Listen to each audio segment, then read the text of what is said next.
Retour à question d'actualité sur les ondes de Radio VM en compagnie de Jean-Philippe Trottier. La Cour d'appel du Québec a donné raison à François Legault en légitimant la loi 21 sur la laïcité de l'État. Victoire inespérée, quoique temporaire, donnée par des juges nommés par Ottawa, entre guillemets, selon les mots mêmes du chef caquiste. Retour sur cette loi et ce qu'elle signifie dans la perspective de la souveraineté du Québec. Je suis avec Stéphane Thibodeau, membre de l'équipe. Bonjour Stéphane. Bonjour. Vous avez un point de vue souverainiste là-dessus. Dès qu'on dit souverainisme, là, ça fait hurler beaucoup de monde. On confond souveraineté, sécession, séparation, indépendantisme, autonomisme, etc. Je présente bien le topo de votre côté? Oui, absolument. Qu'est-ce que vous avez à en dire? Ben, pour la souveraineté, en fait, quand on parle de souveraineté, oui, c'est un petit peu un retour à l'idée du maître chez nous. Oui. Qui était la grande idée de Jean Lesage. Soutenu, oui, de Jean Lesage, c'est ça qui a accompagné la Révolution tranquille. Mm. Et donc, la souveraineté n'est pas une troisième voie. En passant, souvent on confond les deux. Donc, ce serait une espèce d'accommodement dans le régime canadien. On chercherait à être maître chez nous, mais tout en restant dans le Canada. Mm-hmm. C'est pas ça la souveraineté. La souveraineté est éventuellement, évidemment, pour être totalement maître chez nous, il faut être indépendant. Oui. Il faut avoir les pleins contrôles de notre État, ça c'est une évidence. Mm-hmm. Mais en attendant, on peut mettre des jalons qui vont mener vers ce but ultime-là. Mm-hmm. Donc, essayer d'être toujours plus maître chez nous dans le cadre canadien. Alors, mais comment dire, explicitez-moi un petit peu cette question-là. Souveraineté ou indépendantisme, ce sont deux choses différentes alors? Oui, parce que l'indépendantisme, c'est tout simplement basé sur l'idée d'un grand soir. Donc, tout se résumerait finalement à l'indépendance. Tout serait ramené à la question de l'indépendance. Et tout le bien découlerait de cela après. Oui, mais c'est surtout que la souveraineté englobe l'indépendance. C'est pas l'indépendance, c'est un moment dans le développement d'une nation. Je comprends.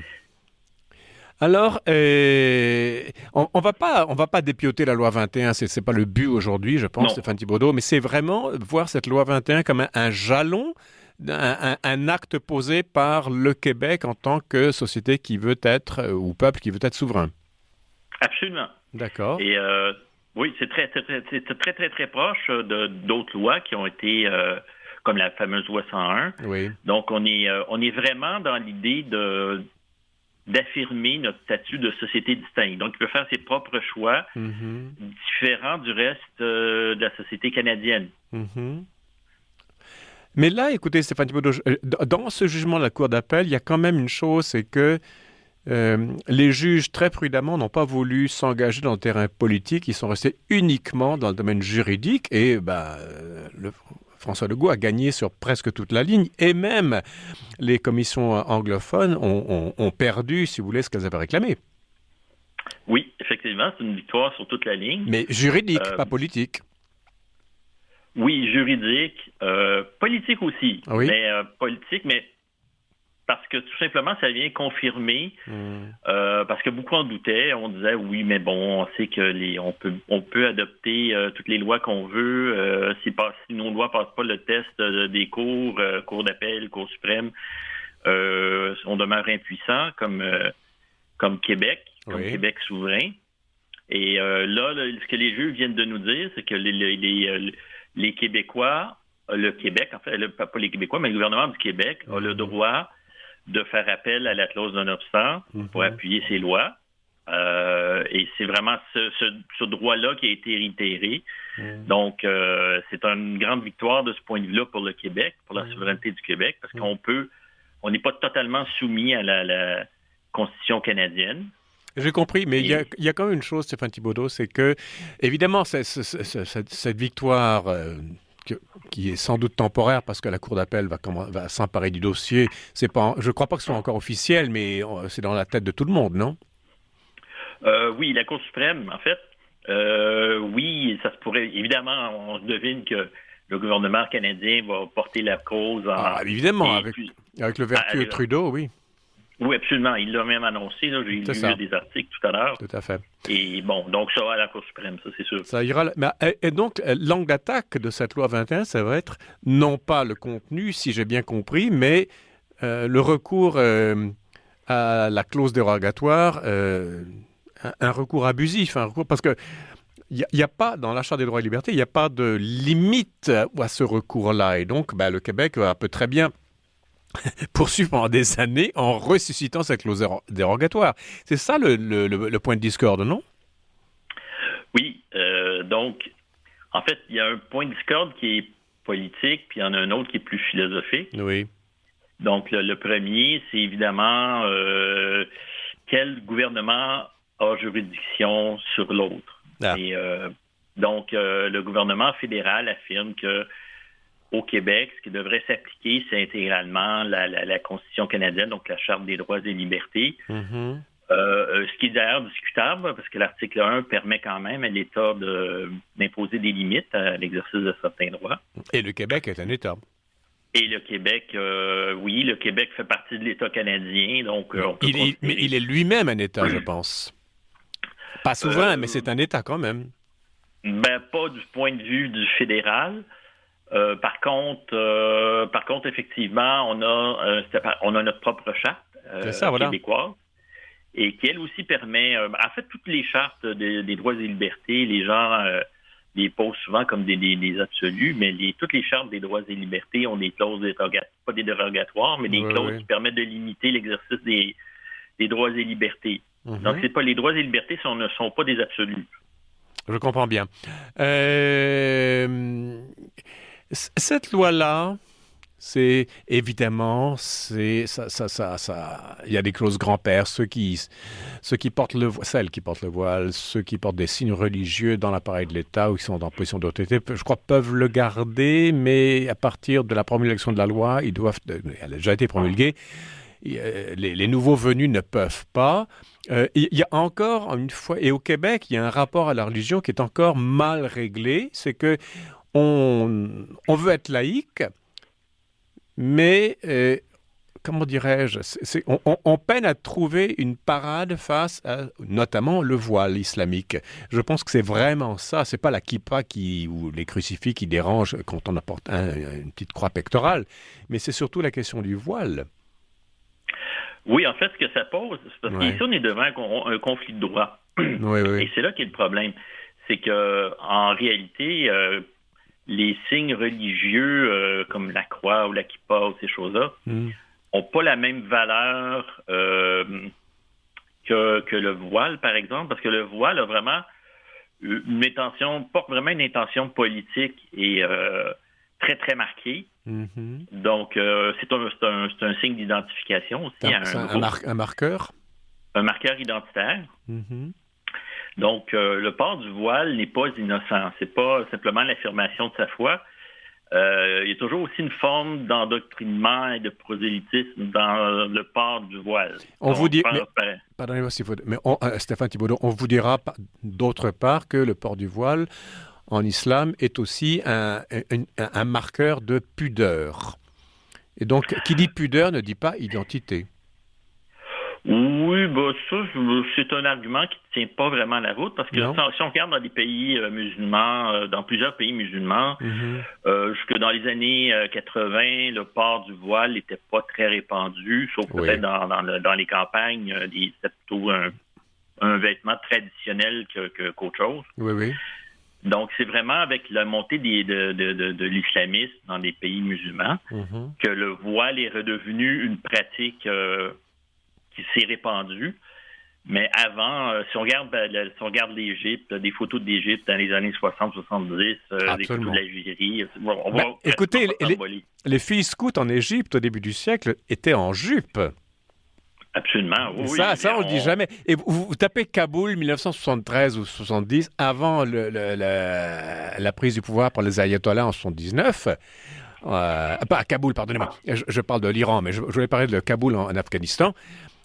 Les femmes étaient en jupe aussi, et elles étaient les cheveux à Kaboul, je dis pas dans les régions éloignées, mais à Kaboul, elles étaient là comme en Occident. Ah oui, absolument. Beaucoup, oui, en tout cas. des femmes, des jupes, des mini-jupes. Et bon, c'était... ils portaient des vêtements occidentaux. Donc, cette histoire-là de pudeur, ouais, bon, c'est plutôt un autre des arguments pour imposer le port du voile dans nos écoles. Mais en réalité, non, je n'adhère pas à cet argument-là. Alors, écoutez-moi, est-ce que François Legault a gagné avec ce jugement de la Cour d'appel? Je vous rappelle qu'il y a quelques jours, il parlait des juges nommés par Ottawa, donc qui avaient la vision fédéraliste d'Ottawa, etc. Eh bien, ces juges nommés par Ottawa lui donnent raison sur presque toute la ligne. Oui, c'est étonnant. C'est un bon signe. C'est parce que, évidemment, pas mal de gens s'attendaient à une défaite.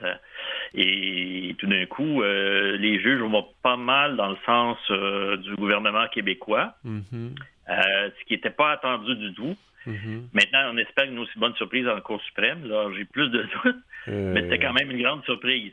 Est-ce que la Cour suprême a dit oui qu'elle allait s'en occuper ou c'est dans les esprits de tout le monde? Ben là, je pense que c'est pas encore, le report n'est pas officiel encore. Oui, d'accord.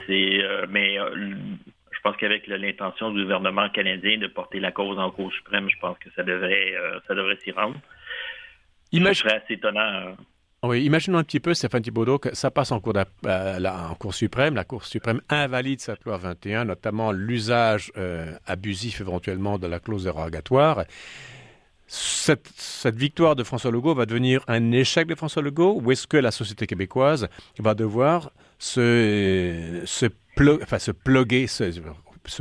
positionner et mettre carte sur table? La démographie aussi est une considération qui joue énormément. Oui. Ben, je pense que même si la loi est invalidée en Cour suprême, je pense que ce serait quand même une victoire pour le gouvernement québécois parce que ce serait la démonstration que dans le régime canadien, le Québec n'est pas en mesure de faire ses propres choix de société. Donc, il est limité par le cadre canadien, par une constitution qu'il n'a pas signée, qu'il n'a jamais ratifiée.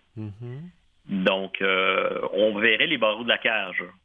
On les a vus depuis la loi 101 et même avant. Je veux dire, on voit les barreaux et puis on semble s'habituer aux barreaux et puis on aime bien les reluire, on aime bien en prendre soin presque. Ben quand même, oui, malheureusement, mais je pense qu'il y a quand même une prise de conscience chez les Québécois qui commence à se faire. Vous sentez vraiment, il y a le vent change, vous trouvez? Oui, je pense qu'il y a un certain vent de changement. Je commence à le sentir. Une espèce de prise de conscience qu'on est... Surtout maintenant, là, avec la montée du wokisme délirant là, au Canada qui nous est imposé ici au Québec, là, qui rencontre pas mal moins d'adhésion. Je pense qu'il y a beaucoup de Québécois qui commencent à se rendre compte des contraintes que ce régime-là nous impose. Oui, mais pourtant, la loi 101 a été charcutée depuis sa promulgation. C'était évident déjà à l'époque. Qu'est-ce qui a changé aujourd'hui? Ben, ce qui a changé, c'est... je pense qu'il y a un processus de maturation qui s'est fait. Ou le sentiment d'urgence. Oui, le sentiment d'urgence aussi. Oui, il joue parce que la démographie, comme vous le disiez, est en train de jouer contre nous. Oui. Donc, les Québécois commencent à se rendre compte qu'on est vraiment dans une situation d'urgence. Puis, il n'est plus que temps d'affirmer notre identité par rapport aux gens venus d'ailleurs, puis aussi au reste du Canada. Il y a un besoin d'affirmation qui est de plus en plus évident chez les Québécois. À cet égard, besoin d'affirmation, je veux bien.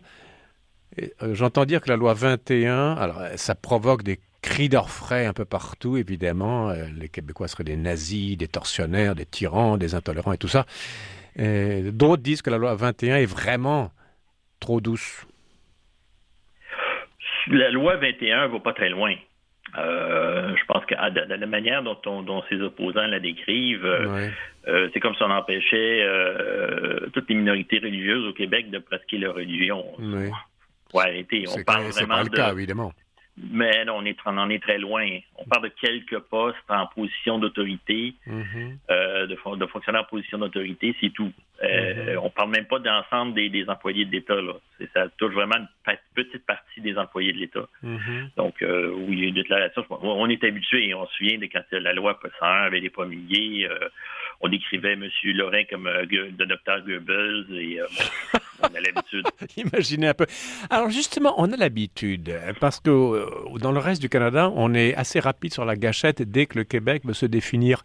Comment expliquez-vous au Québec qu'on promulgue une loi, comme une société assez molle, on a des lois beaucoup plus musclées sans doute, comme exosquelette, et les Canadiens anglais vont regarder, enfin le reste du Canada plutôt, regarde le texte de la loi et non pas nos habitudes, notre culture, notre côté vague et un peu timide.